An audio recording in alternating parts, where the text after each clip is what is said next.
Hey everyone, it's Chris with A Bells, and all is well. Hope you're doing okay on this Thursday morning. Um, just real quick update again. Haven't seen a lot of action. Inventory is pretty much cleared out.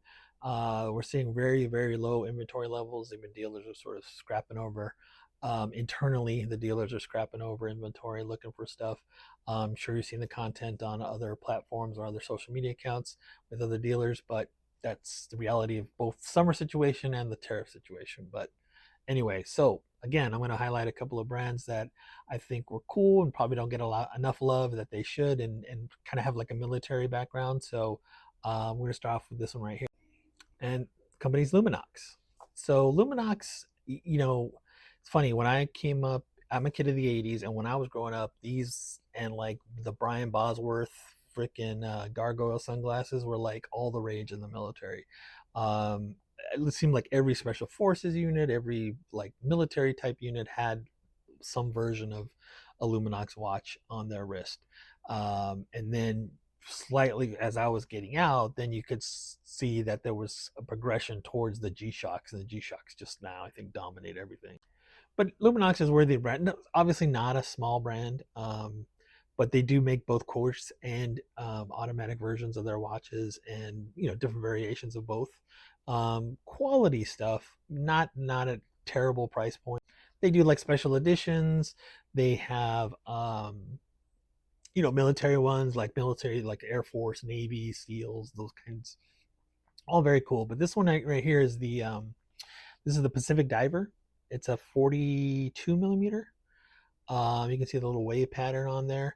The cool thing about Luminox, and it's always been the cool thing, sort of the two-edged sword actually with the military, is these hands. If you can see, the hands have these tubes, and there's actually tubes along the dial here, dial edge. Those are filled with tritium, and that lights up. And it's not like typical Lume. Lume would light up when the light hits it. Tritium lights up all the time. So, and I'll give you a good example.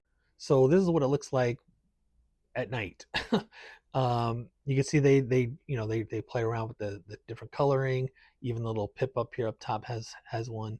It's really cool, and they last for like 20 years. So, and it doesn't need light. So again, the reason why it's a two-edged sword is because if you're in the military and you're doing night ops, this lights up pretty bright. You probably don't want to have these. But this Pacific Diver has a ceramic bezel, sapphire glass, 200 meters of water difference. Sellita SW200 movement. It's like the workhorse. If you follow the watch regulator, he would call it a donkey movement of the industry. It's just a workhorse of the industry, and it's great.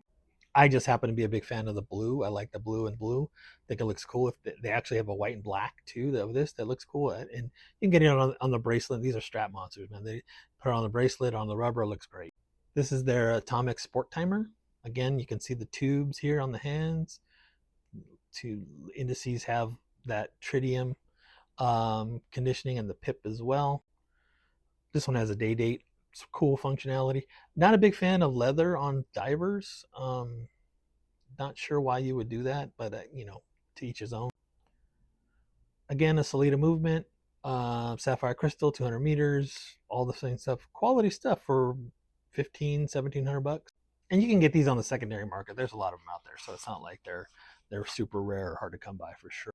I said they make both I'm sorry, both automatic and quartz. This is one of their quartz versions. This is their field watch. It's and I'm gonna mess this name out. The Atacama field watch, 43 millimeter PVD coated. This one, they have different variations. The green one, but look at that textured dial. Here are the hands. Got the tritium on the hand. The indices, sorry, in the hands. The Luminox, nice and bright. Very cool watch on the canvas. This is a Ronda quartz movement.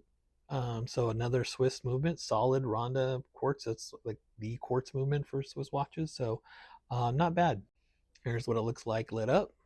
Pretty cool, I think. Uh, you know, Not a lot of history here. I mean, there is a lot of history here, but for me, like I said, when I was in the military, these were the watches to have. Got a couple more brands I'm gonna talk about here that probably don't get enough love as they should. But again, Chris with 8 bells. If you have any watches, if you were looking for a watch, if you want to sell a watch, just want some advice about what you think the market looks like for you and what particular watch you watch. I've already helped a couple of people out. Reach out to me. I'm not gonna gatekeep. I'm not gonna charge you nothing. this stuff is out there. I can help if you find it, and I'm always happy to help other watch fans. So hope you're doing well, and I'll talk to you again soon.